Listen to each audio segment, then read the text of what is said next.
All right. Good morning, everybody.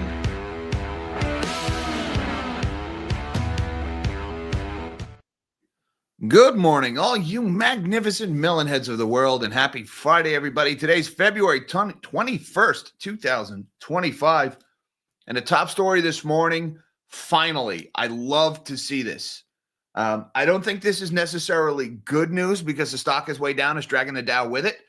But I think it is great news for the average person that this is finally happening. United Healthcare, their stock is tanking this morning on news that the Department of Justice is probing their Medicare billing practices. Amen, Reverend. Thank you. Guys, also important to point out, this is the DOJ is probing. This is not a Doge thing. This isn't Elon and his gaggle are going in and looking at the stuff and making press conferences. No, this is the guys with the badges. They're digging into this stuff. And I also suspect that this probably predates the Trump administration. I'm guessing this started under Biden and is continuing under Trump, which is, again, is a very good thing, indicating bipartisan support to go after these freaking crooks. You guys may recall, or you may not, I didn't talk about it a lot on this channel. I did talk about it with Melody and Travis over at DNN over the summer about what was going on with United Health in particular and their Medicare Advantage billing practices. The way Medicare Advantage works, you guys probably know, it's a private program that implements Medicare. And so United Health runs the program, and then the government gives them X amount of dollars for every patient that they insure. Now, there are certain diagnoses like cataracts, like certain blood pressure conditions and certain types of diabetes where Medicare gives United Health an additional payment because of certain conditions are more expensive to insure. And it's a famous quote. I believe it was Charlie Munger who said it originally: show me the incentive and I will show you the outcome. And as it turns out, Medicare Advantage patients have, like, statistically 6 or 7 times the likelihood of being diagnosed with these conditions that result in additional payments to the insurers that cover them as their non-Medicare Advantage counterparts elsewhere in the population. And it turns out there was anecdotes in the stories. And let me know, some of my more experienced melonheads that are out there, if you've ever gotten this phone call, any of you guys that are on Medicare Advantage, did you ever get a call from your insurance provider that says, we want to send a nurse practitioner to your house just to say, give a little checkup on you? And did it ever strike you as odd? Why is the insurance company calling you and sending someone to you when typically you need to jump through hoops to get them to do what they're supposed to do anyway? And did that strike you as a little odd? And they might have even dangled like a little gift card in your face, like, oh yeah, we're going to give you a $50 prepaid gift card to something or something if you let us do this. Did that strike you as odd? Well, the reason why they're doing that is because they were manufacturing diagnoses in order to trigger those higher payments for Medicare Advantage. And apparently this is so common. The estimates in the Wall Street Journal article was that as much as $50 billion was being stolen from Medicare Advantage every year with these manufactured diagnoses. And in some cases, the patients weren't even aware that they had been diagnosed with these conditions, but the insurer was collecting additional money elsewhere. Now, contrast that with anybody who's ever tried to get an MRI on their knee or their lower back for pain, and the insurance company says, no, even though your doctor ordered this because you're in agonizing pain, we don't think it's medically necessary. And you can kind of see how this company is just the most awful company in the freaking world. And, well, the DOJ is finally digging into their stuff this morning. And pay attention, super micro bros, because United Healthcare stock is selling off double digits on this news. The UNH shareholders got the right idea here. A DOJ probe is not a buy signal. I'm just throwing that out there. I didn't think we need to say that, but apparently we got to go back to basics here, gentlemen. This is a football. All right. Also, we got a lot of news coming out of Japan this morning. Japanese CPI, their inflation rate, hit 4.0% last night, up from 3.6% last month. That is the highest in 2 years and almost the highest ever. The all-time high since data has been collected on Japanese CPI is 4.3%. So have we finally triggered the virtuous cycle of inflation that the Bank of Japan was trying to create? You know, they're like, oh, yeah, we need to create inflation so people's wages go up. Yeah, it never, ever works that way. Ever, unfortunately. Good luck putting that genie back in the bottle. Inflation is rising fast in Japan, and something tells me it's probably not going to stop anytime soon. Look, there's other news coming out of Japan while that's going on here. We were talking about Norinchukin. I believe Nochu is the third biggest bank in Japan. A couple of days ago, I don't know if you guys remember, we got the news, like it was right at the end of the stream, I think Monday or Tuesday, that Norinchukin's CEO had abruptly resigned. And I remember saying, oh, something's coming out of this bank soon. CEO's leaving. These guys were in the headlines last year with all the losses on U.S. treasuries. Well, last night we got more information on that one. Norinchukin's losses, their unrealized losses from bonds that they bought in 2021 and 2022, they just increased the amount by 27%. It's now a $12.7 billion pile of unrealized losses. And pay attention, you Bank of America shareholders and you guys who own regional banks here in the States, those losses from 2022 are still sticking around. They're not getting as much headlines as they used to. But all those failure modes that took down Silicon Valley Bank, Signature Bank, all the other banks that failed, First Republic, they're all still out there. There is no price discovery in this market. They're all still hiding on the balance sheet and held to maturity accounting versus mark to market or what assets for sale, available for sale. So Norinchukin's losses are getting bigger, again, just days after the CEO left. But don't worry, Norinchukin is solving the problem by reducing their holdings of U.S. treasuries and buying more collateralized loan obligations, which is basically mortgage bonds backed by commercial real estate assets. And that's how they're going to fix things. That's a bold strategy, Cotton. We'll see if it pays off for them. Also, we got news in Bitcoin this morning. The SEC is dropping their unregistered securities lawsuit on Coinbase. This reflects the changing political winds in D.C. We have a far more crypto-friendly administration is in charge now. Gary Gensler is out at the SEC. And so they are backing off on their prosecutions for, I don't know if prosecution, it's civil cases with the SEC. They're backing off on their lawsuits against crypto companies for unregistered securities. Now, here's the thing. This is good for Bitcoin. Bitcoin's price is up this morning, threatening to break out of this channel it's been in for the last couple of weeks. But guys, this also means that the fraud is going to be worse this time around. Now, I don't think Bitcoin is a fraud. I know some of you guys do. It's fine. It's not an echo chamber. You guys think what you want. That being said, while I believe in Bitcoin, as soon as you get outside of Bitcoin in the crypto space into all the other crap, it is a minefield of crooks and frauds. And I can see it with what's going on with these meme coins and these rug pulls that are happening on a daily basis now, and freaking fart coin and all this other stuff. The fraud is getting so bad. This crypto winter is coming again. So guys, just make sure you're prepared for crypto winter. All right. I know it's coming and I am willing to sit through it. Like I sit through every winter. It gets cold and the price goes down. We know it's happening. You have no right to act surprised when it does. Just be prepared, because with the SEC backing off, and I have mixed feelings on this. I don't like the government crackdown on crypto, but at the same time, the crooks are going to take that as a win, and they're going to push the boundaries even further. We got earnings from Rivian this morning. They beat their earnings estimates, and the company actually reported their first gross profit ever. You got to emphasis on the word gross profit, though. The company's still not profitable. They lost more than $1 billion. Gross profit just involves the construction of the vehicle and the marketing of that particular vehicle. It doesn't include all the other expenses of the company. Rivian is still a far way from profitability. But that wasn't the real news. The news with Rivian's earnings was their forecast for vehicle deliveries in 2025. They forecast 46,000 to 51,000 vehicle deliveries for this year. That is down from the 51,579 that they delivered in 2024. Now, Rivian is a big growth company, and if you're not growing, you're not a growth company. That makes you a value company. And if you're not profitable, you sure as hell aren't a value company. So what is Rivian? I don't know. In trouble is what Rivian is. That stock is down this morning as well. Also, speaking of electric vehicles, there is a rumor going around this morning that Tesla might be buying a chunk of Nissan. I did not see that one coming. That's interesting. Now, Nissan recently, their deal with Honda fell apart. Nissan is on the verge of bankruptcy. They're laying people off by the thousands. They're bleeding cash. All right, Nissan's not going to make it unless they cut a deal with somebody. Now, supposedly Tesla wants Nissan's U.S. plants. I'm guessing they want to retool them to make Teslas here in the States. I don't know exactly what's going on there. Maybe they're going after some federal grant money or something. But that's an unconfirmed rumor, according to a person familiar with the matter, a squirrel just trying to get familiar with a nut. Whatever's going on there, it's interesting. This Nissan drama is continuing. Nissan shares are rocketing on this rumor, though.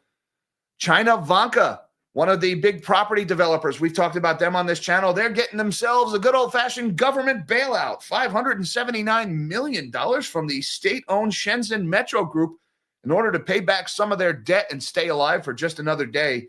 The company has $4.9 billion of debt coming due this year, and they lost $6.2 billion in 2024. So that $579 million bailout from the government should buy them enough time to, next Tuesday maybe. And last but not least, there was a massive, and I do mean massive, spike in the M1 money supply in China that got reported last night. It more than doubled in a month, China's money supply. Do you need to panic or don't you need to panic? Well, for that one, I'm going to make you stick around to the end of the show. We'll explain what is going on with China's money supply.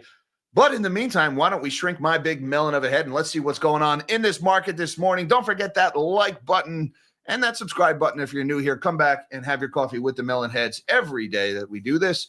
Right now, the S&P 500 is modestly positive, up by 6.5 points, about 0.1% higher, pretty much unchanged on the day. Now, look at the Dow. This is interesting here, down 181 points or 0.4%, even though the S&P is flat. And all of this right here, this is United Health. That is that bomb about the DOJ probing UNH's Medicare Advantage billing practices. You better believe the market is taking that seriously because they know what they're doing is disgusting. And even in today's age where apparently crime and fraud is like welcome and if not outright encouraged, even that is like too much for today. So United Health dragging down the whole index. Remember, UNH is the single largest component of the Dow index. The NASDAQ, meanwhile, is 89 points positive, 0.4% to the upside. So, you got pretty much stocks are up this morning except United Health. That's pretty much the headlines here. Meanwhile, the U.S. dollar, I didn't get my chart ready. I am remiss. The Dixie, 106.62. That's a little bit higher here, 26 basis points higher, but pretty much unchanged for the dollar this morning. Looking over at the bond market, we've got pretty much no movement in the bond market. I haven't seen the bond market this tame in a while. 30-year Treasury is down 1 point and change, 4.725. The 10-year is down 1 point, 4.489% for the 10-year. The 2, meanwhile, is up a fraction of a point, 4.270, and the 1 month is down a half of 1 point, 4.319. We don't have not even a 2 basis point move anywhere on the yield curve today. The bond market is eerily quiet. I'm not going to lie. This is kind of giving me the creeps here. I want to see movement in one direction or the other. When I see that, I'm like, uh-oh. That's like all quiet on the Western front, kind of creepy there. All right, looking over at the commodities board, we've got spot gold is off by about $5 this morning, $2,934. That's down about 0.2%. Still within striking distance of an all-time high for gold. Meanwhile, silver is up about a nickel, 0.18% higher at $32.99 for spot silver. I like the shiny. Copper is down about 0.9%. Platinum is unchanged. Palladium down about 1.5% here. That's interesting. Big move in palladium. And WTI crude oils at 71.66 for April futures. That's off by about 83 cents or 1.1% lower. Let's look at Bitcoin here, guys. Interesting developments in Bitcoin this morning. I want to zoom in a little bit because, we've been talking about this little channel that we've been in for the last couple of weeks. But look where we're at now here, right at the 50-day moving average. And it looks like for the time being, we're struggling to break through this level. The 50-day moving average right now is about 99,070. We are just barely above that. Honestly, I think the 50-day line is probably about as important as that 100,000 level here. So a little bit of technical resistance. Bitcoin is moving up on this Coinbase news.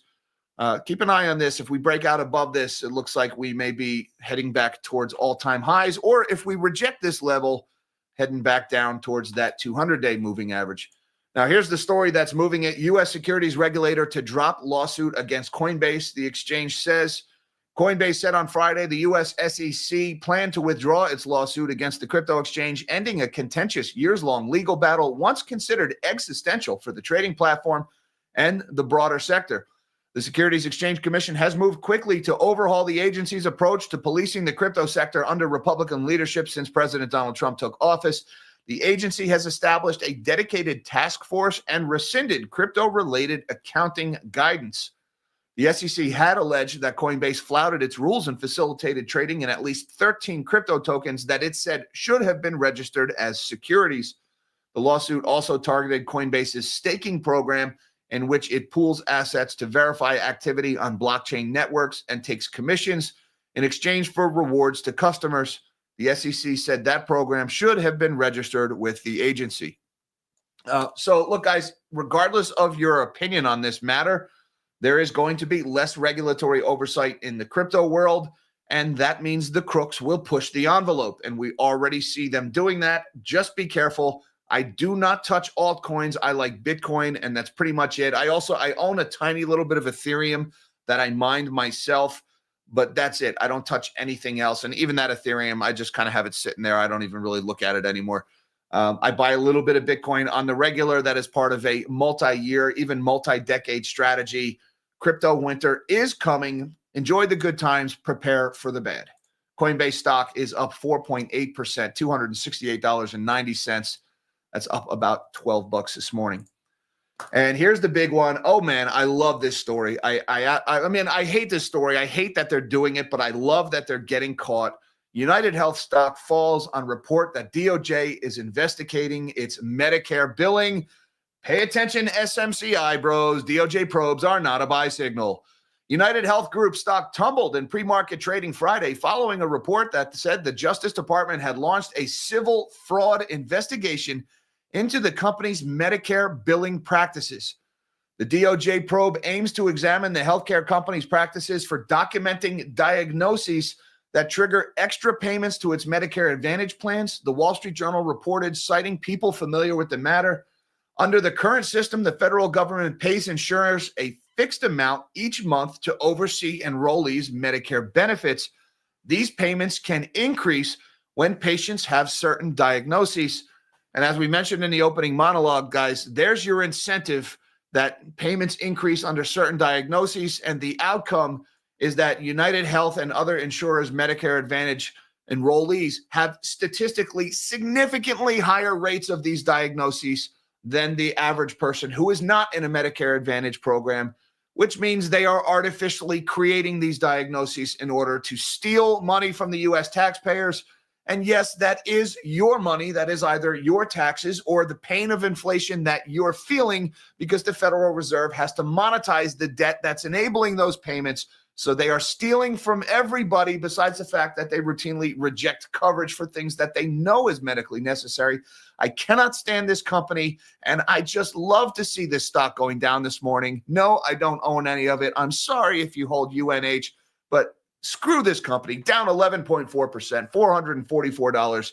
That's off by $58.40 this morning. Guys, this is dragging the entire Dow index down with it this morning. Biggest story in the market today. Also going on this morning, Japan CPI inflation hits a 2-year high in January and points to more DOJ rate hikes. Good luck putting that genie back in the bottle. Japanese consumer price index inflation grew more than expected in January amid robust consumer spending, pointing to a hawkish outlook for the Bank of Japan and its plans for more interest rate hikes.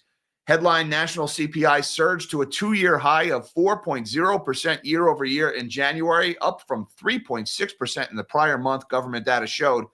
Core CPI, which excludes volatile food items, grew through 3.2% year over year, more than expectations of 3.1%. That print was a year-and-a-half high. So, look, Japan has been trying to create inflation, and now you got it. Take a look at this chart of CPI in Japan. This is their headline year-over-year inflation rate, 4.0%. It was 2.3% back in October. All right. So, okay, is it going to stop now? No, of course it's not going to stop. It's going to keep going. I mean, again, guys, like, careful what you wish for. You've been trying so hard to create inflation. I don't know why they were trying so hard to create inflation, but there it is, 4%. Now, let's zoom out on the chart a little bit. There's a 3-year chart. Here's the previous high of 4.3% in January of 2023.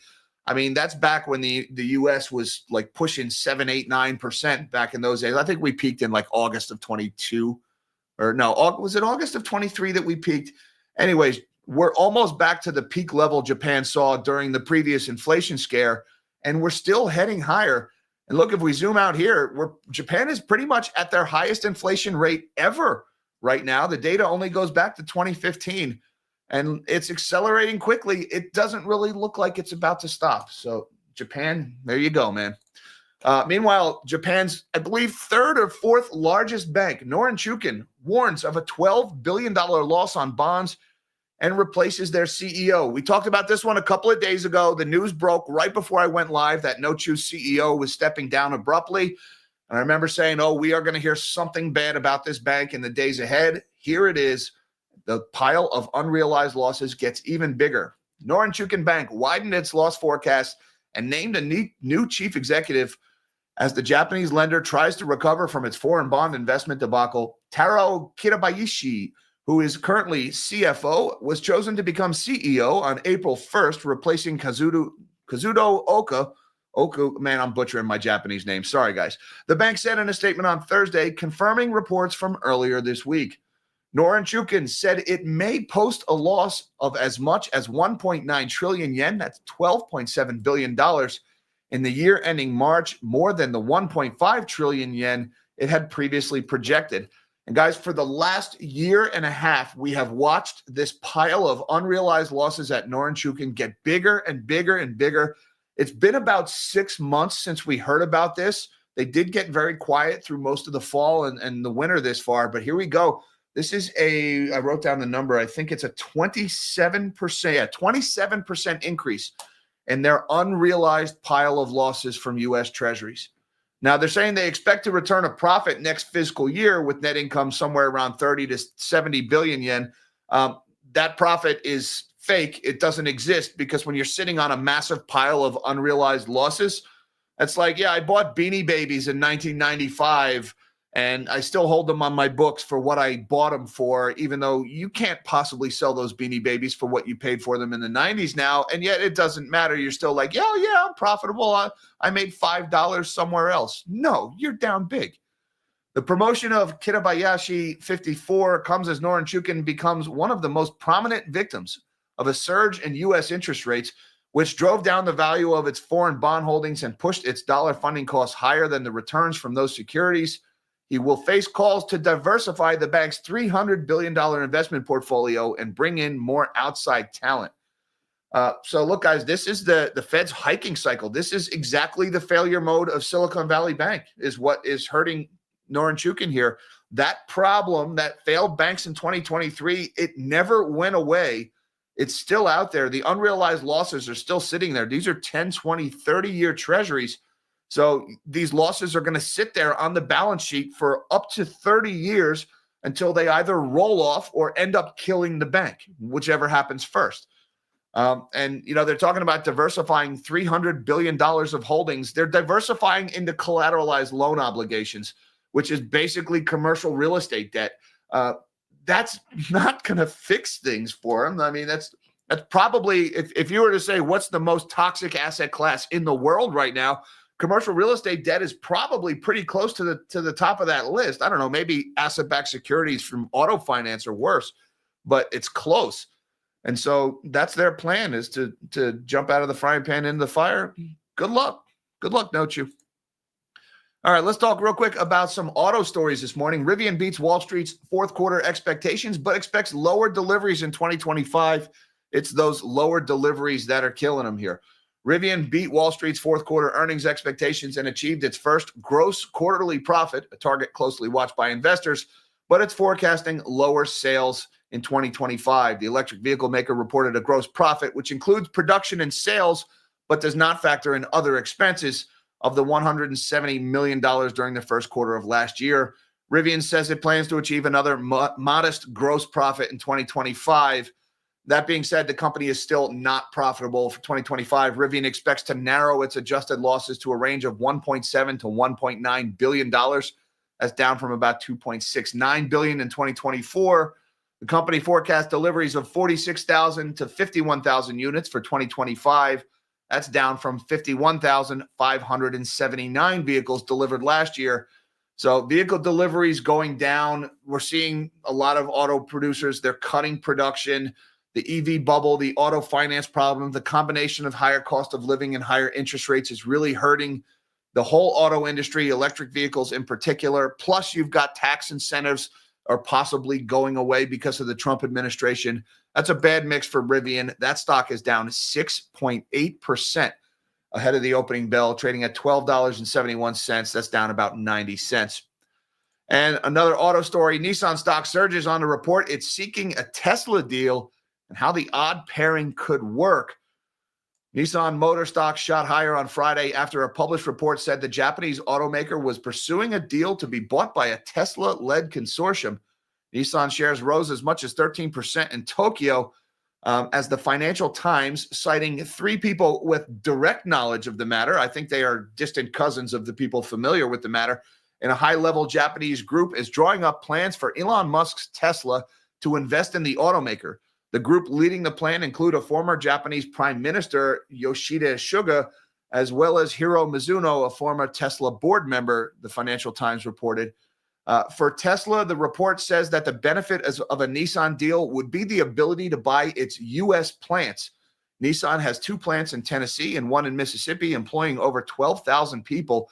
Tesla makes all of its vehicles sold in the U.S. locally, but does source some components from Mexico and other countries.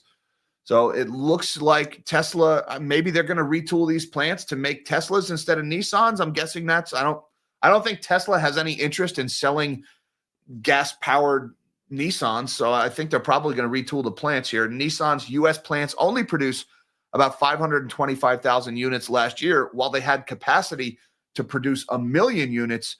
So maybe they're going to use that unused capacity to build Teslas. Maybe they're going to use all of it to build Teslas. I don't know, guys. This is just an unconfirmed rumor at the point, but it is a rumor that is moving the stock. Right now, it's up 9.4%, trading at 458. This is trading in yen here, 458.8 yen, up 39.7 for the day. So Nissan up big on this news. Also, we've got China. Vanka got a $579 million loan from the Chinese state-backed government or Chinese state-backed enterprise. This is a bailout, guys. They are bailing out the developers in order to bail out the banks and the people that the developers owe money to. We knew this was coming. We've known from years. They've been very slow on it, but they're still doing it. China Vanka received another round of financial support from authorities, with its largest state shareholder planning to offer up to 4.2 billion yuan, or $579 million, to help the distressed developer repay outstanding debt. Shenzhen Metro Group, which holds a 27% stake in Vanka, plans to provide a 3-year term loan facility to be guaranteed by up to 6 billion yuan worth of assets. And if those assets are unsold building, they sure as heck ain't worth 6 billion yuan, I can tell you that. The proposed financing followed a 2.8 billion yuan loan offer last week, also from the state-backed metro operator, highlighting the government's support for the struggling developer. Vanka is facing financial problems this year as the cash-strapped developer has $4.9 billion worth of bonds maturing or facing redemption at a time of slumping home sales and limited access to fresh liquidity. The local government of Shenzhen last month stepped in to take management control of Vanka, which warned of a record $6.2 billion loss in 2024 and vowed to proactively support its operations, i.e. bail out the company.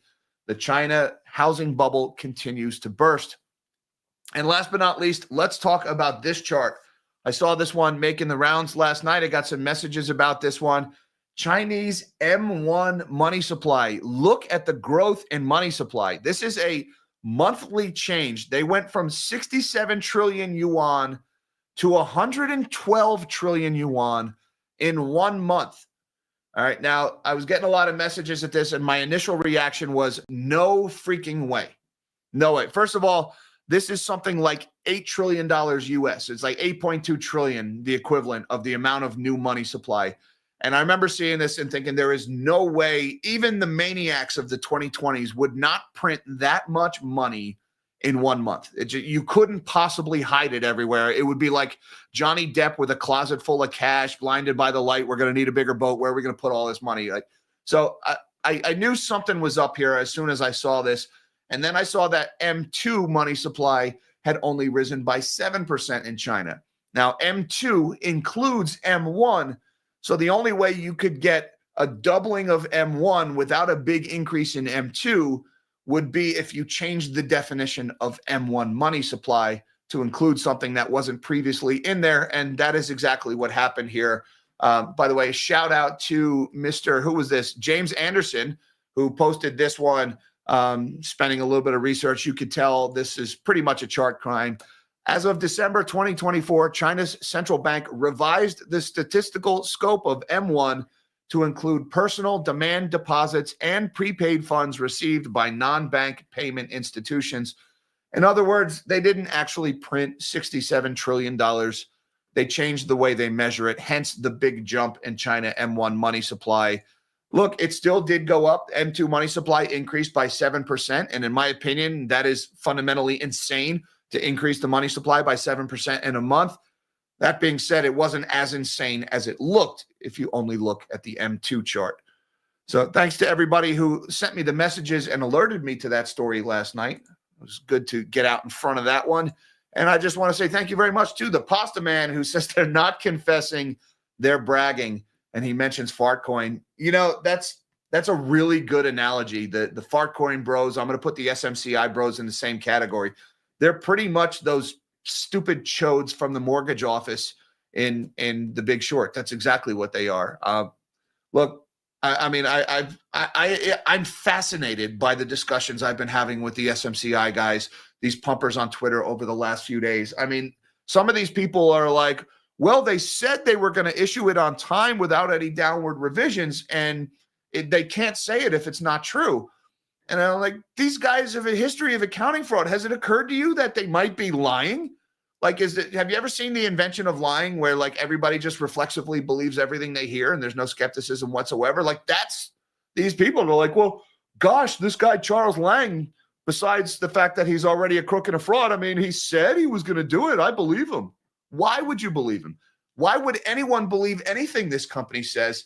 All of these statements by the company about, yeah, we're going to make the 10K on time. No, you're not going to make your 10K on time. It was due in freaking August. You're already 6 months overdue. So you're like, oh, they're definitely going to make it on time. No, that ship has already sailed a long time ago. This is just a deadline to restore compliance or we'll kill you kind of thing. It's been just fascinating. I mean, accounting irregularities, DOJ probes, these are not buy signals, guys. Look, some of these people, when this company goes belly up, and it will go belly up, a lot of innocent people are going to get hurt. And, you know, it's going to suck for them, and it's going to suck that happens. But all these guys that I've been talking to who know this company is committing widespread criminal activity, and they don't care, they're buying the stock anyway because number go up and they plan on selling it to some other bag holder. I hope you lose everything. You deserve to lose everything. You are profiting from a crime, and your intent is to pass those losses on to somebody else. It makes you a lesser dirtbag, but still a dirtbag if you're okay with that. And it's emblematic of so much of the problem that's going on in this market. And Pasta Man, I know you were talking about Fartcoin, not meant to go into SMCI here, super micro, but in my opinion, they're the same thing. Everybody knows it's BS. Everybody knows it's shit. And they don't care because number go up. It's going to work until it doesn't. And everybody, their plan is, well, I'm going to sell before that happens, which means you plan on sticking somebody else with the loss. So you deserve it if it happens to you. That's my opinion on that one. Thank you, Pasta Man, for supporting the channel. Uncle Fedster says, happy Friday, Jack. Great video on the New England energy supply. Thank you so much, Fedster. So far, it's been cheap heating my home with natural gas in Michigan. Well, you guys actually are allowed to build pipes in Michigan, or at least at some point you were able to build pipes in Michigan. Natural gas has been relatively cheap for me here in Pennsylvania.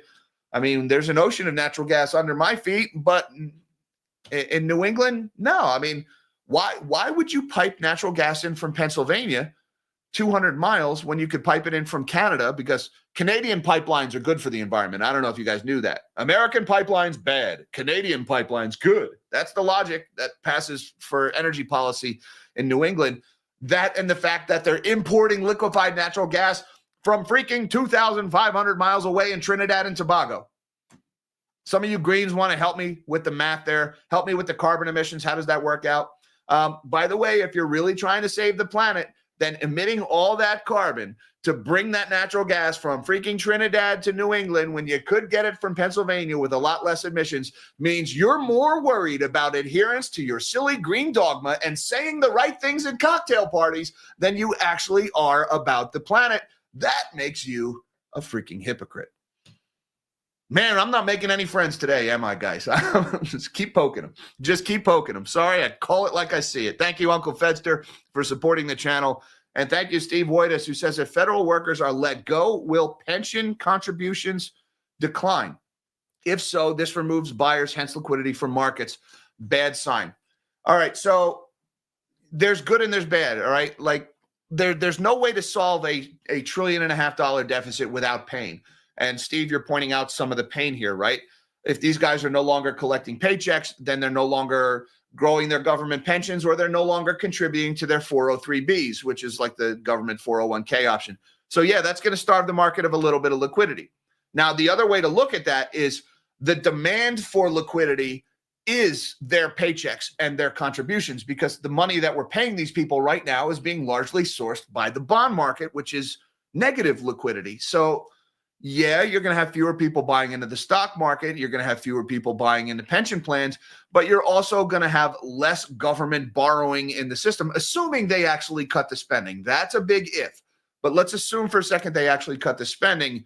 It's going to be liquidity positive, because I think federal workers are a bigger negative liquidity drain than they are positive liquidity addition through their investments.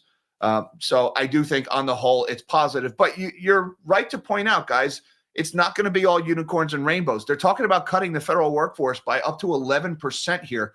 275,000 people is the number that I'm estimating between the buyouts and the probationary layoffs. That's almost 0.2% unemployment. So there's going to be negatives that come along with that. And I think they're getting a little ridiculous with the sob stories in the press. But you also have people who are losing paychecks here and families that are being put into hardship. So let's not pretend that's not happening. I think it needs to happen, unfortunately, because we never should have got into this situation to begin with. But there are going to be downsides. And I think, you got to take the good and the bad here. Thank you, Steve Woitas, for supporting the channel, sir. And getting younger every day. Show me what's your secret, man. I'll figure that out. Thank you so much for supporting the channel. He says, has been a while, Jack. Great work, as always. Must listen for me every single day. Well, thank you so much for the kind words and for the generosity. I appreciate that. Congratulations on your increasing degree of youth. And thanks for supporting the channel. And thank you, everybody, for having your coffee with the Melon Heads this morning. I appreciate that very much. Shout out to my Patreon supporters on YouTube and Patreon. Appreciate everything you guys are doing. I will be posting the link to our 2 o'clock get-together on Zoom in the moments following this stream, so look for that one. Looking forward to talking to you guys this afternoon. Links down below should you feel so inclined. Don't forget that like button and that subscribe button on the way out. Oh, what is this? How is the back, Jack? The back is perpetually effed, but it's a little bit better than it was a few weeks ago. Thanks again, Lucy. Appreciate the super chat, the support of the channel, and the concern. Hi, Mom. Hi, Dad. I love you guys. Till next time, live small and dream big.